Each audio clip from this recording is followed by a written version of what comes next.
안녕하십니까? 김동찬 목사입니다. 이 시간 함께 묵상하실 큐티의 제목은 지하철도의 대통령 레비 코빈입니다.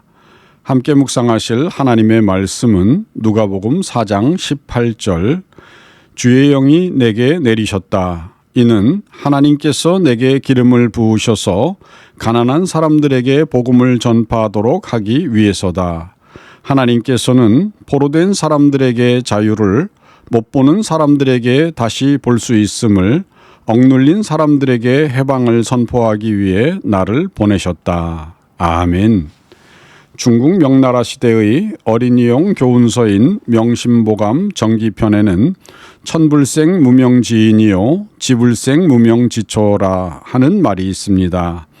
이 말을 직역하면 하늘은 이름 없는 사람을 내지 않고 땅은 이름 없는 풀을 기르지 않는다라는 뜻으로 세상에 존재하는 모든 것에는 각자의 존재 이유와 가치가 있다는 교훈을 담고 있습니다. 이처럼 하나님을 직접적으로 알지 못했던 시대에도 사람들이 깊이 묵상할 때 우리 각 사람의 인생에는 태어난 저마다의 목적이 있지 않을까라고 짐작하였습니다.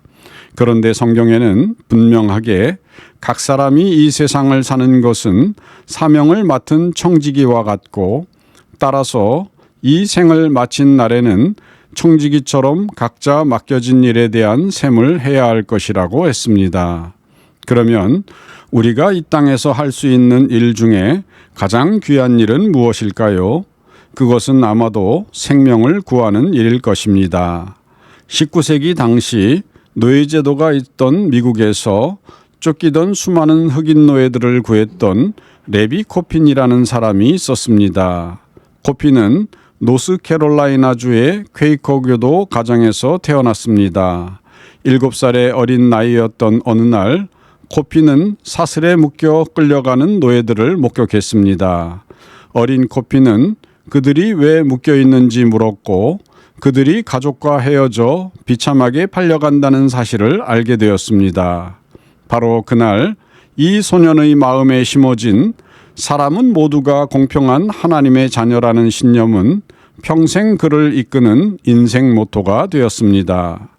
성인이 되어 인디애나주로 이주한 코피는 성공한 사업가가 되었습니다. 그리고 그의 집은 죽음의 문턱을 넘어 쫓기던 노예들이 잠시 숨을 고르며 쉬는 이른바 지하철도의 중앙역이 되었습니다. 여기서 지하철도란 노예제도를 반대하며 도망치는 노예들을 노예제가 없는 미국 북부나 캐나다로 이끌어주는 비밀 네트워크를 말합니다. 코핀의 집에는 늘 갓 구운 빵과 따뜻한 잠자리가 준비되어 있었습니다. 노예 추적자들이 집안까지 쫓아 들어와 총구를 겨누며 노예들을 내놓으라고 협박할 때도 코핀은 온화하지만 단호한 표정으로 그들을 막아섰습니다. 한 번은 노예 추적자들이 도망친 노예들을 찾아 코핀의 집을 샅샅이 뒤졌지만 교묘하게 설계된 비밀 공간에 숨은 노예들을 찾지는 못했습니다. 추격자들이 돌아간 뒤 공포에 떠는 노예들에게 코핀은 말하기를 두려워 마시오. 당신들이 이 집 문턱을 넘은 순간 당신들은 이미 하나님의 날개 아래 있습니다. 라고 하였습니다. 이렇게 코핀은 20년이 넘는 세월 동안 약 3,300명의 노예를 구했고 단 한 번의 실패도 없었습니다. 사람들은 그를 지하철도의 대통령이라고 불렀지만 코핀은 자신을 그저 하나님의 도구로 여겼습니다. 레비 코핀의 아내였던 캐서린 코핀 역시 남편을 따라 도망친 수많은 흑인 노예들을 돌보는 귀한 일을 감당하였습니다. 캐서린은 자기 집안에 들어온 지친 노예들을 따뜻하게 품어주는 역할을 감당하였습니다. 당시 탈출한 흑인 노예들은 찢어지고 더러워진 옷을 입고 있어 멀리서도 금방 눈에 띄었습니다. 캐서린은 그들이 도착할 때마다 가장 먼저 옷을 갈아입히는 사역에 집중하였습니다. 캐서린은 노예들을 평범한 자유인이나 하인 혹은 부유한 신사처럼 변장시키기 위해 수많은 옷을 직접 짓고 수선했습니다. 그리고 캐서린은 도망친 노예들이 언제 들이닥쳐도 돌볼 수 있도록 매일 24시간 식탁을 준비하였습니다. 한 번은 코핀 부부의 집에 한꺼번에 17명의 탈출 노예가 숨어든 적이 있었습니다.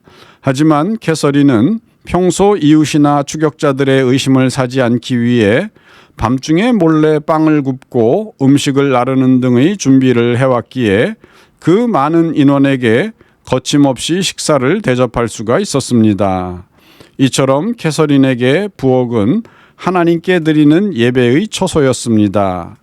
노예 추격자들이 문을 두드릴 때도 캐서린은 평온함을 잃지 않고 그들을 응대하며 시간을 벌었습니다. 그 사이 노예들은 그녀가 미리 마련해둔 비밀 다락방으로 몸을 숨길 수가 있었습니다. 캐서린은 훗날 자신의 이러한 고된 사역을 회상하며 이렇게 말했습니다. 나는 그저 길 잃은 자들에게 잠자리와 식사를 제공했을 뿐입니다. 그것이 하나님께서 우리에게 맡기신 분명한 명령이었으니까요. 라고 고백하였습니다. 그렇습니다. 남편 레비 코핀이 문 밖에서 노예 추격자들의 위협을 막아낼 때 아내 캐서린 코핀은 집안에서 공포에 떨며 두려움에 지친 사람들의 눈물을 닦아주고 새 옷으로 갈아입혔습니다. 오늘 본문에서는 예수님께서 스스로의 사명을 선포하시는 내용이 기록되어 있습니다.